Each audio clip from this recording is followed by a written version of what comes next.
लघुचाप जनित लगाण वर्षा प्रभाव में नुआपड़ा जिलार जनजीवन संपूर्ण अस्तव्यस्त हो पड़ी।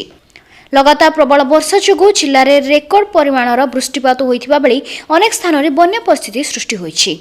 जिलार विभिन्न जातीय राजपथ, राज्य राजपथ और अन्य ग्राम सड़क उपर बन्या जल प्रवाहित होइथिबारु यातायात गुरुतर भाव में बाधाप्राप्त होइछि।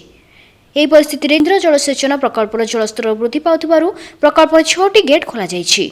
विभागीय अधिकारी माने डैम स्थिति उपर नजर रखिथिबा बेले वर्षा जारी रहिले आगामी समय आहरी 3टी गेट खोला जाय पारियो बोली सूचना मिली परिछि। अन्य पक्षरे पाळसदा ब्रिज उपरे बन्या जल प्रवाहित होइथिबारु बोडेन खळियाळ मध्यरी सड़क जोगाजोग संपूर्ण विच्छिन्न होइछि। प्रशासन पक्षरु लोकंकु नदी और बन्या जल प्रवाहित सड़क अतिक्रमण न करियाकु सतर्क सूचना दिया जाइछि।